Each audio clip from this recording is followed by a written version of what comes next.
Atomic Habits is one of the most recommended self-improvement audiobooks of all time.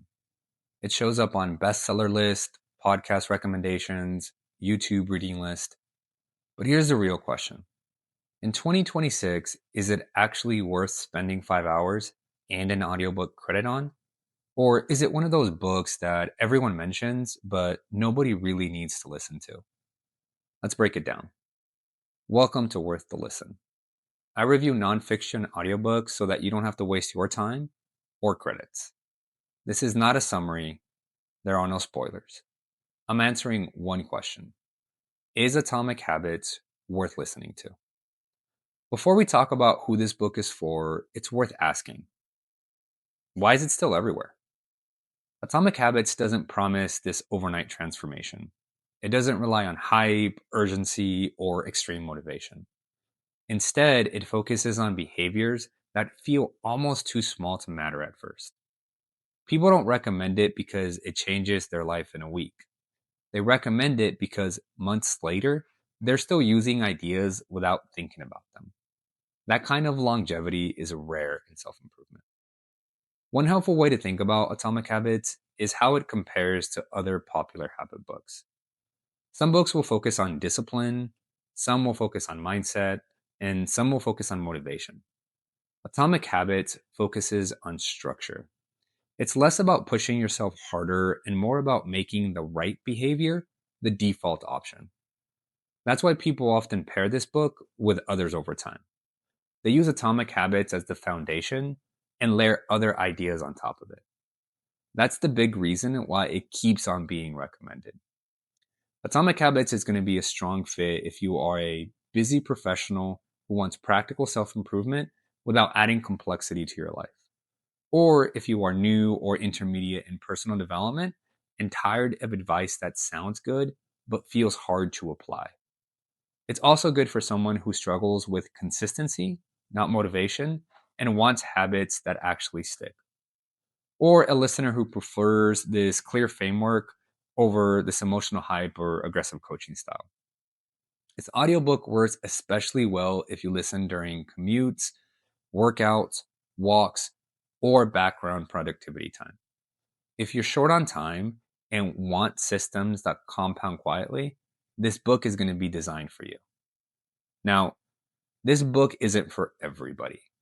You should probably skip Atomic Habits if you've already deeply studied habit psychology and are looking for more advanced theory.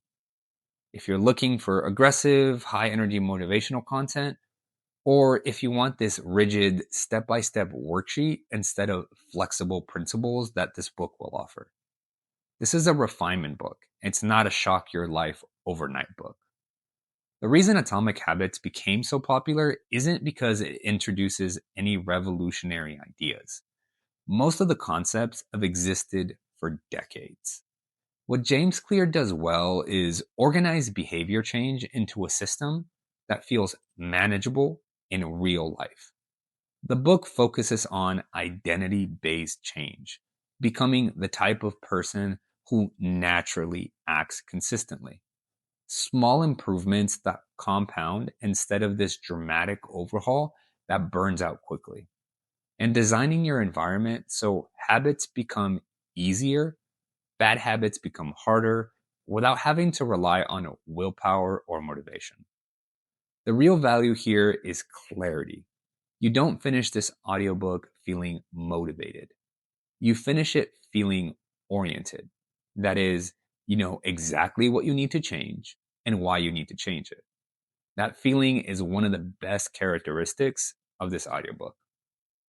Now, let's talk about the audiobook itself, because really this is where the buying decision really matters.